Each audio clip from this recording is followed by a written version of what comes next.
Bismillahirrahmanirrahim. Qala al-musannif rahimahullahu ta'ala wa nafa'ana wa iyyakum bi'ulumihi fid dharain amin. Ar-Rahmanir Rahim, yang Maha Pengasih lagi Maha Penyayang. Artinya Zir-Rahmati, yang memiliki sifat rahmah, yaitu Allah Subhanahu wa taala kan. Wa hiya iradatul khairi li ahlihi, yaitu kehendak untuk memberikan kebaikan kepada yang dituju. Maliki yaumiddin, al-jaza'u, penguasa pada hari pembalasan, artinya adalah hari pembalasan. Wa huwa yaumul qiyamati, yang dimaksud hari pembalasan di sini adalah hari kiamat. Wa khussa bizikri wa khussa bil wa khussa bizikri li'annahu la malika zahiran fihi illa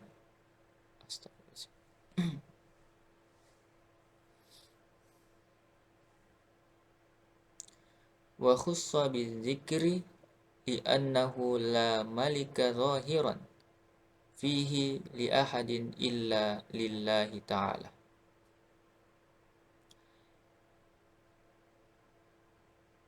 Penyebutan itu dikhususkan karena tidak ada penguasa secara mutlak, secara zahir satupun kecuali Allah Subhanahu wa ta'ala.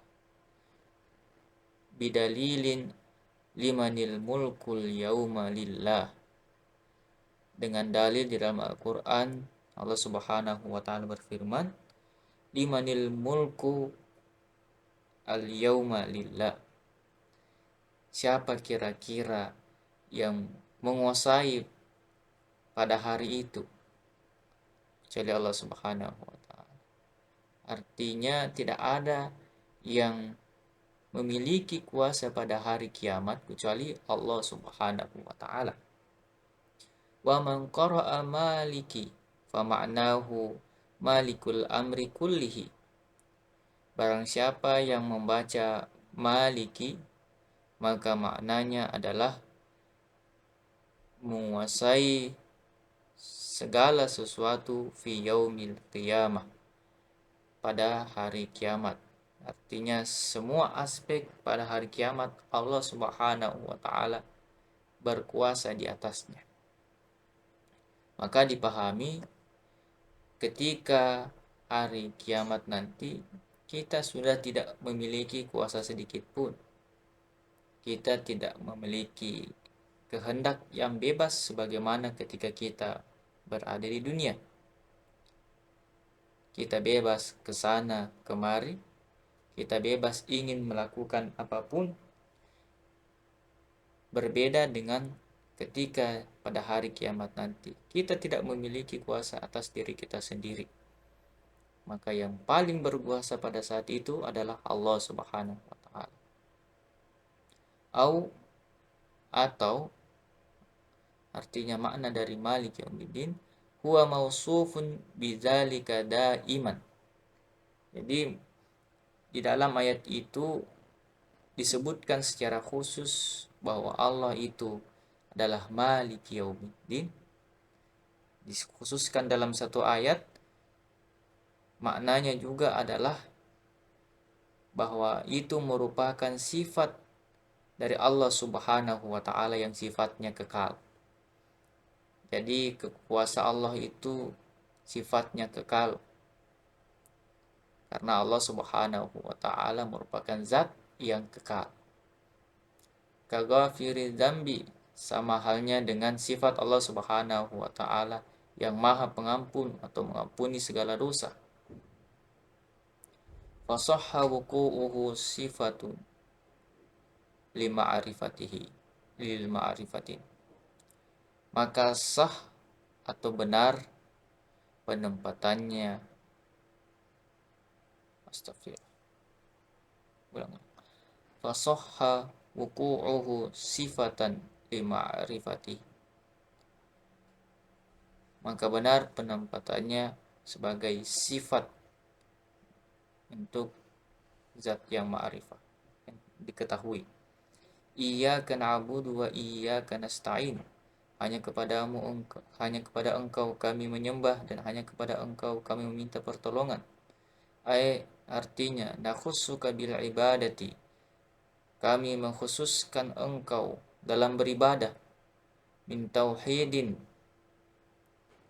dari hal mengesahkan. Ketika kami beribadah, kami mengesahkan engkau ya Allah, itu artinya, wa ghairihi, dan selainnya, wa natlubul ma'unah wa ma'unata alal ibadati wa ghairihi, dan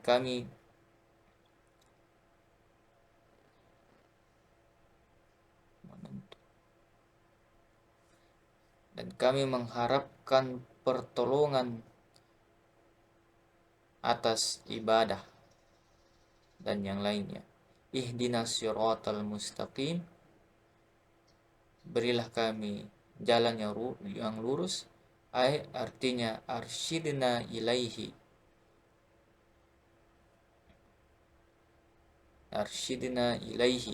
tunjukilah kami jalan kepada jalan yang lurus itu.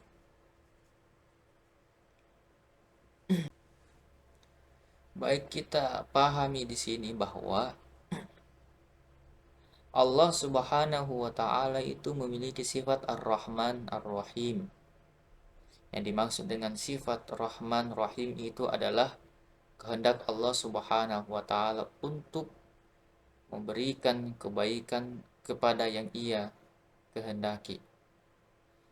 Ada tambahan bahwa Rahman itu asal katanya adalah rahimah, dan rahim juga asal katanya rahimah, yang artinya menyayangi. Kemudian apa perbedaan antara Rahman dan Rahim? Rahman itu adalah sifatnya lebih umum dibandingkan dengan Rahim.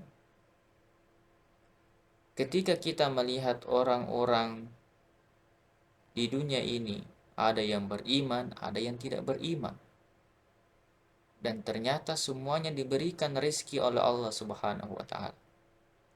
Orang beriman menikmati harta, orang yang tidak beriman juga menikmati harta. Bahkan terkadang kita melihat orang beriman itu kelihatannya lebih menikmati harta. Nah, itulah sifat Rahman dari Allah Subhanahu wa taala. Ia berikan kepada siapa saja, apakah dia orang beriman atau tidak beriman. Berbeda dengan Rahim. Rahim itu adalah kasih sayang Allah Subhanahu wa taala yang diberikan secara khusus kepada orang-orang yang beriman. Baik ketika dia hidup di dunia, lebih-lebih lagi ketika ia dibangkitkan kembali menghadap kepada Allah Subhanahu wa taala di hari kiamat. Makanya kita melihat perbedaan antara orang-orang yang beriman dengan orang-orang yang tidak beriman adalah dari segi kasih sayang Allah kepada kita. Ketika kita beribadah, kita merasakan nikmat. Juga ketika kita menghadap kepada Allah, kita juga akan tetap mendapatkan nikmat. Itulah perbedaan antara Ar-Rahman dan Rahim. Kemudian Maliki Yaumiddin. Yang dimaksud dengan ad-din adalah hari pembalasan. Jadi di dalam Al-Quran kita juga terkadang melihat kata ad-din. Innad-dina indallahil Islam. Sesungguhnya agama. Jadi ad-din terkadang juga diterjemahkan dengan terjemahan agama. Akan tetapi khusus pada surah ini, ad-din berarti pembalasan. Jadi yaumiddin, hari pembalasan. Kenapa Malik Yaumiddin itu secara khusus disebutkan di dalam ayat ini? Jadi menurut kitab ini dikatakan bahwa itu menjadi pertanda bahwa satu-satunya yang akan berkuasa pada hari kiamat, memiliki kuasa pada hari kiamat, yaitu adalah Allah Subhanahu wa taala. Jadi kita ini sebagai hamba tidak memiliki kuasa ketika di hari kiamat. Berbeda ketika di dunia. Kita ingin melakukan apapun, kita ingin makan apapun, itu sesuai dengan kehendak kita. Tetapi ketika di hari akhirat kelak, kita tidak memiliki kuasa. Nasib kita ketika di akhirat itu tergantung dari apa yang telah kita lakukan di dunia. Ketika kita memiliki dosa yang banyak misalnya, dan kita ditetapkan sebagai penghuni neraka, maka kita tidak memiliki kuasa untuk menikmati atau memakan yang kita inginkan. Wa na'udzubillah min dzalik ya. Semoga kita semua masuk ke dalam surga. Iyyaka na'budu wa iyyaka nasta'in. Artinya nakhussuka bil ibadah. Kita mengkhususkan Allah Subhanahu wa taala ketika beribadah, min tauhidin, dengan mengesakannya. Jadi kita mengesahkan Allah Subhanahu wa taala ketika beribadah. Jadi orang-orang yang mengamalkan iyyaka na'budu, ketika ia sholat, ia laksanakan dengan ikhlas. Lillahi ta'ala, tidak ada kepentingan yang lain. Juga ketika dia bersedekah, ketika dia melakukan zakat, ketika berhaji, semuanya adalah lillahi ta'ala. Itulah yang dimaksud dengan iyyaka na'budu wa iyyaka nasta'in. Kemudian iyyaka nasta'in, kepada engkau kami meminta pertolongan. Tidak melakukan kemusyrikan, tidak meminta kepada makhluk, tetapi hanya meminta kepada Allah Subhanahu wa taala. Urusan-urusan kita ketika di dunia kita laporkan kepada Allah melalui doa. Dan kita mengharapkan pertolongan dari Allah Subhanahu wa taala atas segala yang kita lakukan, nasib kita ketika di dunia dan juga nasib kita nanti ketika di akhirat. Ihdinas siratal mustaqim, artinya arsyidna ilaihi, tunjukilah kami kepada jalan yang lurus itu. Nah, di sini kita ingin tekankan bahwa penulis kitab tafsir Jalalain dia memaknai ihdina dengan arsyidna. Jadi maksud dari arsyidna dikhususkan petunjuk Allah Subhanahu wa taala kepada hambanya dengan petunjuk yang bersifat ma'unah. Artinya petunjuk yang disertai dengan pertolongan. Karena yang namanya hidayah itu ada dua. Ada yang dinamakan dengan hidayatul ma'unah, ada yang dinamakan dengan hidayatul dilalah. Hidayatul dilalah adalah petunjuk dari Allah Subhanahu wa taala yang berupa ilmu pengetahuan. Kita mampu mengetahui bahwa ini halal, ini haram, ini baik, ini buruk, ini yang mesti dilakukan, dan ini yang tidak boleh dilakukan. Akan tetapi kita belum diberi pertolongan oleh Allah Subhanahu wa taala untuk mengamalkan apa yang kita ketahui itu. Kemudian yang kedua adalah hidayatul ma'unah. Hidayatul ma'unah adalah petunjuk yang diberikan oleh Allah Subhanahu wa taala yang disertai dengan pertolongan untuk mengamalkan apa yang telah kita ketahui. Jadi penulis menuliskan arsyidna ilaihi itu menunjukkan bahwa ihdinas siratal mustaqim, kita meminta kepada Allah Subhanahu wa taala tidak hanya diberi petunjuk, tidak hanya diberitahu, tapi juga diberikan pertolongan untuk sampai kepada jalan yang disebut dengan siratal mustaqim. Itulah kajian kita pada konten kali ini.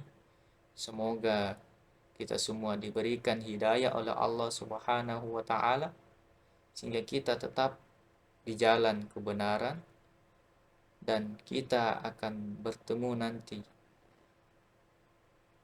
di akhirat kelak di dalam surganya Allah Subhanahu wa taala. Assalamualaikum warahmatullahi wabarakatuh.